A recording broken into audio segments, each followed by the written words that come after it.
हमारे उराटी ना बोलो ना, नहीं जाता।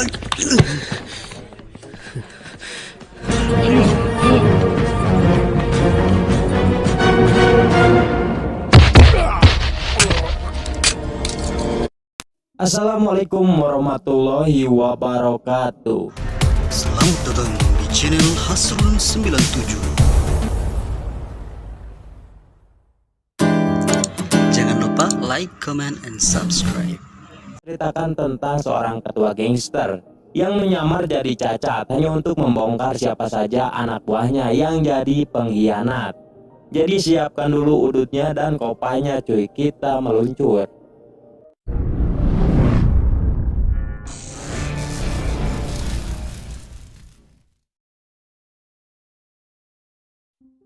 Film ini diawali dengan seorang pria bernama Krishna yang terlihat memakai tongkat karena cacat.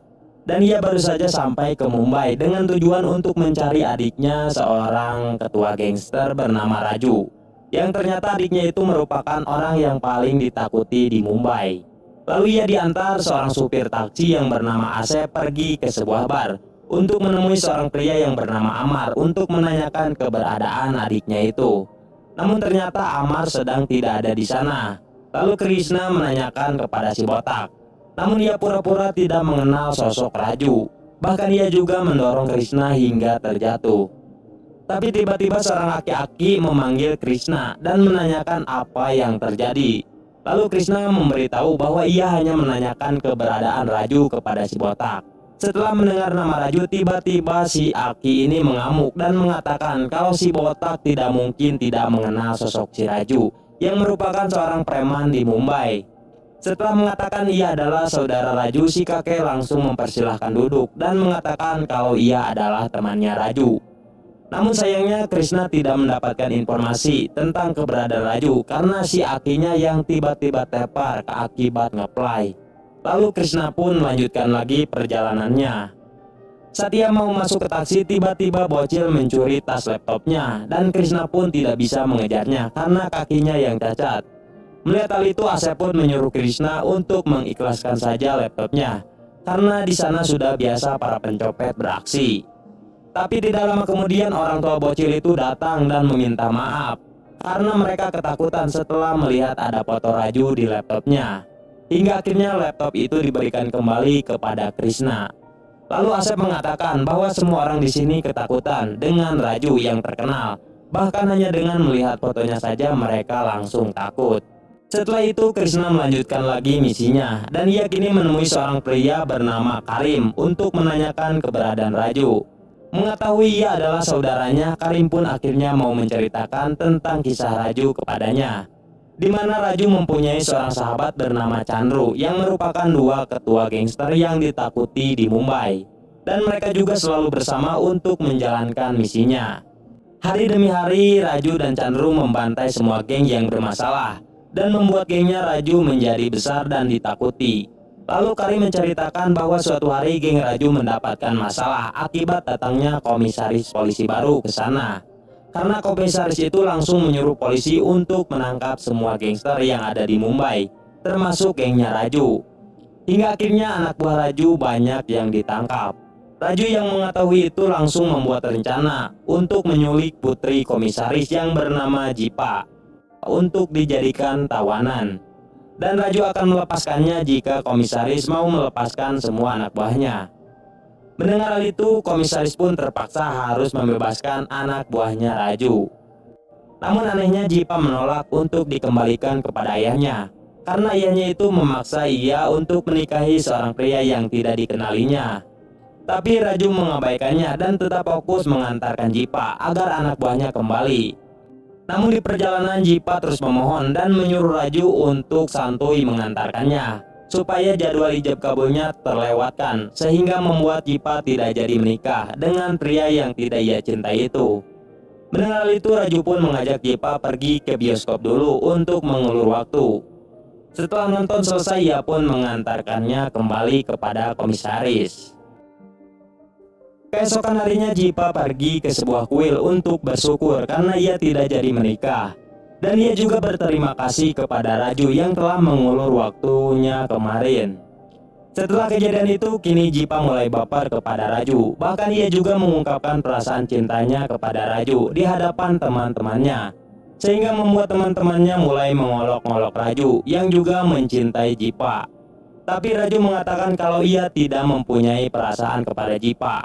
Namun mereka tidak mempercayainya. Hingga akhirnya Raju pun langsung membuktikannya dan menemui Jipa untuk menolak cintanya. Tapi saat Raju melihat matanya, ia langsung salting dan tidak bisa berbuat apa-apa. Dan ternyata Raju juga kini mulai menyukai Jipa. Dan kini Raju selalu memikirkan Jipa, dan ia juga terlihat selalu surah-seri sorangan. Dan ia juga selalu teleponan dengannya, sehingga ia mulai tidak fokus dengan gengnya. Keesokan harinya anak buah Raju mengirim barang ke pelayaran. Namun tiba-tiba di sana datang polisi dan menangkap mereka.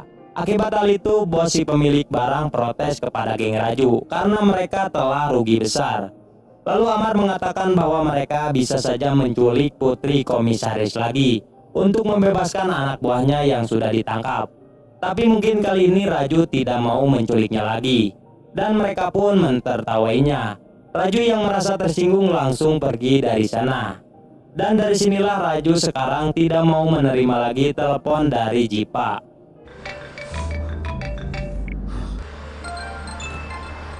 Pada malam harinya, Raju dan Chandru mendapatkan sebuah undangan dari seorang bos mafia yang bernama Imron. Dan mereka pun menyapanya. Namun mereka malah mendapatkan sebuah hinaan dan ancaman dari Imron. Bahkan Imron juga mengatakan akan membunuh Chandru seperti binatang jika dia berani mengganggu bisnisnya. Mereka pun hanya bisa terdiam. Ketika pulang, Chandru merasa kesal telah diancam oleh Imron. Bahkan sampai pulang pun ia masih saja kesal. Namun ternyata Raju membawa kabar bahagia kalau ia telah menculik Imron. Mendengar itu, Chandru pun terlihat mood lagi dan mengajak Raju untuk segera mengeksekusinya. Lalu Chandru pun popolontongan dan mengatakan kembali apa yang dikatakan Imron saat mengancamnya. Lalu Raju memperingatinya untuk tidak membuat masalah dengannya jika ia tidak mau mati. Imron pun terdiam dan tidak bisa berkata apa-apa. Dan Raju mengatakan kalau ia akan memberikan kesempatan Imron hidup lebih lama, dan Raju pun melepaskannya. Setelah itu Chandru memberi sebuah hadiah mobil mewah kepada Raju karena telah berhasil menculik Imron. Dan ternyata di dalamnya juga ada Jipa. Namun Jipa terlihat sangat marah karena Raju yang tidak pernah menghubunginya lagi. Lalu Chandru menyuruh Raju berlibur 1 minggu untuk berkencan dengan Jipa, dan menyuruh Raju untuk mengganti nomor teleponnya agar tidak ada yang mengganggunya. Raju yang mendengar itu langsung gaskeun. Lalu mereka pun pergi liburan dan terjadilah iindiaan. Tapi saat mereka pergi ke sebuah karnaval, tiba-tiba mereka diserang oleh gangster yang tidak dikenal. Raju pun langsung membawa Jipa ke dalam mobil untuk menyelamatkan diri. Lalu ia menelpon Chandru untuk menanyakan kabarnya di sana. Namun teleponnya tiba-tiba putus, dan ia pun memutuskan untuk pergi ke tempat nongkrong gengnya. Saat Raju kembali ke tongkrongan, ia melihat Chandru sudah tewas dalam kondisi yang habis disayat oleh pisau. Raju pun terlihat sangat sedih. Lalu ia pun mengamuk dan menanyakan siapa pelaku yang telah membunuh Chandru. Tapi mereka semua tidak bisa menjawab dan berusaha menenangkannya. Lalu Raju beranggapan bahwa pembunuhnya adalah Imron. Ia pun langsung mengajak Amar untuk segera membunuh Imron. Namun ternyata Amar juga mengkhianati Raju. Ia langsung ditembak oleh Amar dan membuatnya jatuh ke sungai.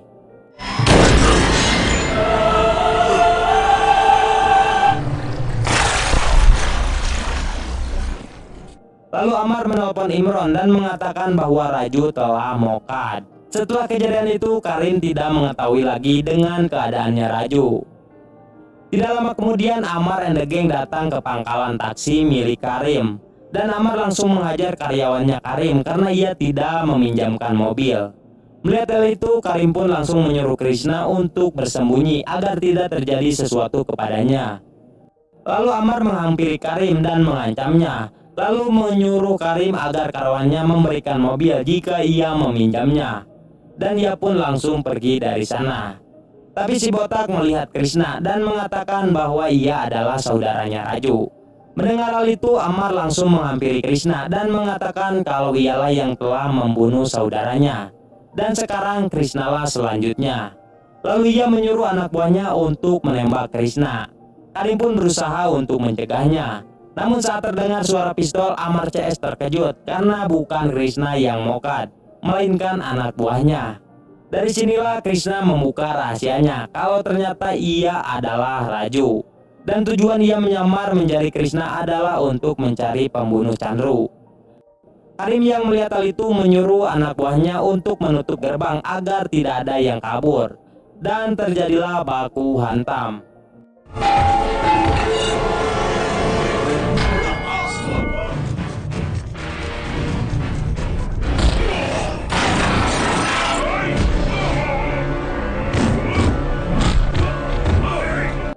Raju pun dengan mudah membantai semua anak buahnya satu persatu. Bahkan ia juga langsung membunuh Amar.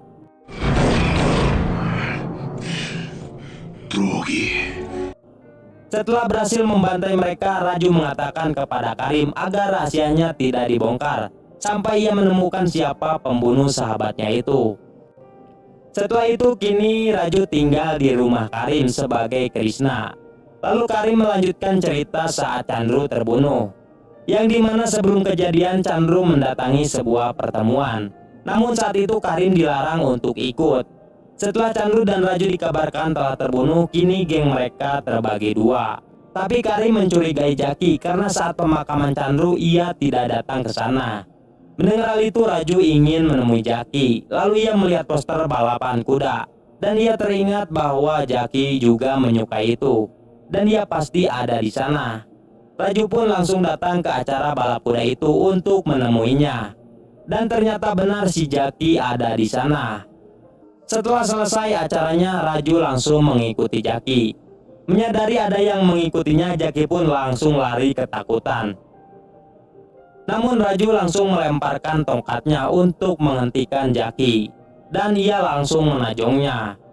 Setelah melihat kalungnya, Jaki pun langsung menyadari bahwa itu adalah Raju.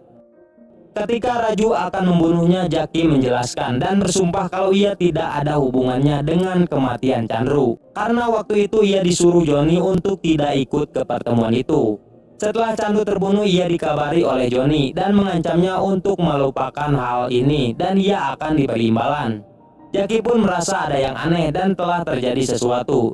Ia pun langsung menelpon Raju, namun Raju tidak bisa dihubungi. Oleh karena itu ia pun langsung menelpon Chandru. Namun yang menjawab adalah Joni dan menyuruh anak buahnya untuk membunuh si Jaki. Akibat hal itu Jaki bersembunyi karena takut dibunuh. Mendengar hal itu, Raju pun menanyakan keberadaan Joni kepada Jaki. Dan singkat cerita, Raju pun berhasil menculik Joni dan membawanya ke tempat kosong. Lalu ia mencekiknya dan memaksa Joni untuk menjelaskan semuanya. Lalu ia menceritakan kembali peristiwa itu, di mana ketika pertemuan, Chandru mengira ia akan bertemu dengan seorang pengusaha. Namun yang datang ternyata Imron.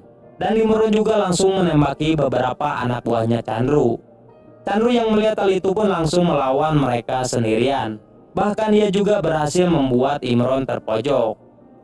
Saat Chandru ingin menghajarnya, tiba-tiba 3 teman Chandru mencegahnya dan berkhianat. Yang dimana itu adalah Amar, Joni, dan Manos.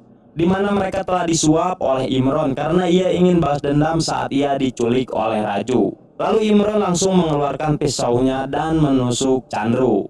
Sebelum meninggal, Chandru memperingati bahwa Imron juga akan merasakan dikhianati oleh anak buahnya sendiri. Dan Chandru juga mengatakan bahwa Raju yang akan membantai para pengkhianat itu. Namun Imron mengabaikannya dan langsung menusuknya hingga mati. Mendengar itu, Raju sangat sedih sahabatnya mati mengenaskan hanya karena pengkhianat yang lebih memilih harta dibandingkan temannya sendiri. Raju pun tanpa banyak bacot langsung menembak kepala Joni hingga is dead. Setelah itu Raju pulang ke rumah Karim. Dan terlihat saudara Karim telah menyukai Raju. Namun Raju masih tidak bisa melupakan kenangan-kenangan manis saat bersama Jipa. Dan masih fokus mencari pengkhianat selanjutnya, yaitu Manos. Pagi harinya Raju datang ke kantor Manos dan masih berpura-pura menjadi Krishna. Dan ia langsung membuka rahasianya sebagai Raju di hadapan Manos dan menghajar semua anak buahnya si Manos.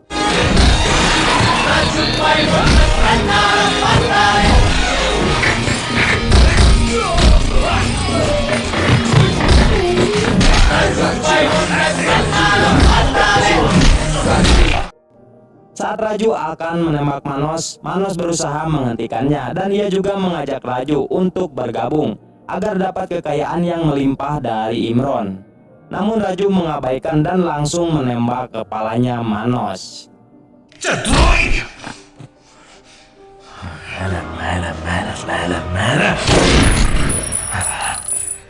Di tempat lain, rumah Karim diacak-acak oleh Imron CS untuk mencari Raju karena Imron telah menyadari bahwa Raju masih hidup. Namun karena Raju tidak ada, mereka pun menculik saudara perempuan Karim untuk dijadikan tawanan. Tidak lama kemudian Raju dan Karim pun datang ke sana. Mendengar saudara Karim telah diculik, Raju pun berjanji akan membawanya dengan selamat. Lalu Karim menjelaskan kalau wanita itu bukan saudaranya, melainkan itu adalah Jipa, pacarnya Raju, yang ternyata selama ini hanya Jipa yang percaya kalau Raju masih hidup. Dan setelah diberitahu oleh Karim Raju ada di rumahnya, Jipa pun menyamar jadi saudara Karim agar bisa melihat Raju setiap hari. Hal itu ia lakukan agar tidak mengganggu Raju untuk membalaskan dendamnya. Di sisi lain, Jipa sedang disekap di gedung kosong. Bahkan mereka juga menyunut tangan Jipa dengan udut saat melihat ada nama Raju di tangannya. Tidak lama kemudian Raju datang untuk menyelamatkannya, sehingga terjadilah baku hantam 1 versus RW.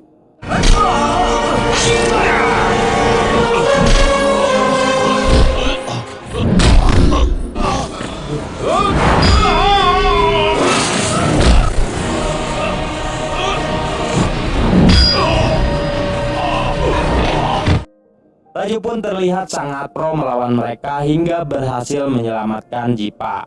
Namun tiba-tiba anak buahnya Imron membawa pasukan tambahan dan membuat Raju terkapung hingga tidak bisa berbuat apa-apa. Lalu mereka memberitahu Imron bahwa Raju sudah di tangan mereka. Imron pun menyuruh untuk membawa Raju ke hadapannya dengan keadaan masih hidup. Setelah sampai di sana, Imron pelontongan dan mengatakan bahwa ia akan membunuh Raju seperti ia membunuh Chandru. Namun di sini Raju terlihat masih tetap santuy. Dan benar saja tiba-tiba anak buah Imron menyerang bodyguardnya. Lalu Raju mengatakan bahwa anak buah Imron sudah bergabung dengannya saat di perjalanan menuju ke sini. Dan Raju berhasil mengiming-imingi mereka dengan cara menjanjikan harta Imron akan diberikan kepada mereka. Setelah menjelaskan, Raju pun langsung menusuk Imron seperti yang dilakukan kepada Chandru sahabatnya hingga tewas. Lalu anak buah Imron menyuruh Raju pergi dan mereka akan mengurus mayat Imron. Tapi ternyata Raju langsung menembak mereka karena Raju tidak menyukai seorang pengkhianat. Dan di akhir film Raju dan Jipa bertemu dengan si Asep, si supir taksi. Dan kini ia juga menyadari bahwa Krishna adalah Raju. Dan film pun tamat. Ending yang cukup mantap cuy.